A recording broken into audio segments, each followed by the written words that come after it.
happened is Steve Temple, who's director of the Gadsden Art Museum, was in Texas. I've known him for 30 years, and he came to my bed and breakfast, and I'd done a concrete couch, and it looked like fabric. It didn't look concrete. And he said, you have to come to Gadsden and build one of those for the museum. And mine just looked like, you know, a camelback couch. So when we were talking design-wise, I thought, wouldn't it be cool if we could do, the bird's eye view would be a shape of an S. Because then we could have 2 seats, and it would be like the old-fashioned courting benches. So when I made the mock-up, I thought the seats would be about 34 inches in diameter. And then I got here, and we started laying stuff out. Well, first I called and said, you know, it's grown, so we need a 16-foot in diameter circle. So the city crew did the 16-foot in diameter circle. And then I got here, and I thought it would be so neat if a small family could sit in there. You know, mom and dad and 2 children. So then each seat became a 48-inch circle.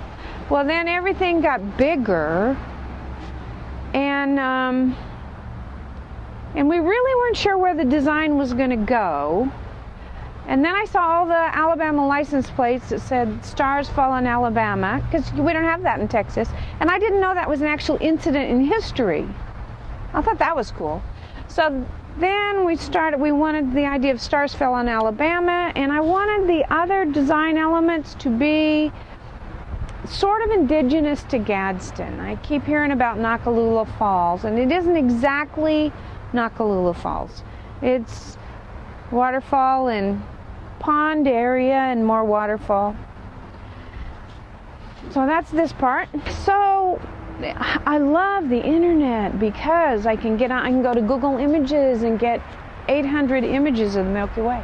And this is really from an actual, really close image that Steve blew up and printed it out on this huge printer. So the colors are pretty much how they are. It's not finished. It's got a lot more spiraling to do. And as it spirals, everything gets smaller.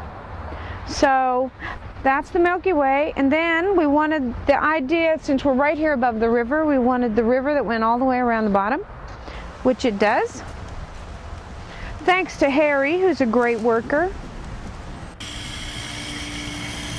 And then, before I came, I kept looking up Gadsden, Alabama, and images from Gadsden, Alabama on Google Images. And I love the bridge. I just think the bridge is really neat. So I felt like we started, you know, stars on Alabama falling, and then we needed Alabama to be represented with the waterfall and the bridge, and that's how we got there. All right, well, this is the other large area for a design, and I thought about doing another Milky Way, but I hate doing anything twice.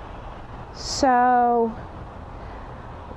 what I'm collecting lists from people of buildings in Gadsden, and I'm going to create this kind of skyline, although you won't be able to stand back and see the actual skyline, but I'm going to make drawings of the buildings, and so this will be somewhat representative of Gadsden. And there'll be tons of stars falling on Alabama Gadsden. So we thought this would be maybe a 2-week process, and we'd have 3 or 4 really volunteers. And it turned out we have on occasion had 4 volunteers, and they were just great. But Harry's the person who stayed the longest. Anyhow, so I thought maybe 2 weeks, but as the size of the couch grew, the size of the canvas grew, so it'll basically be about a 6-week project.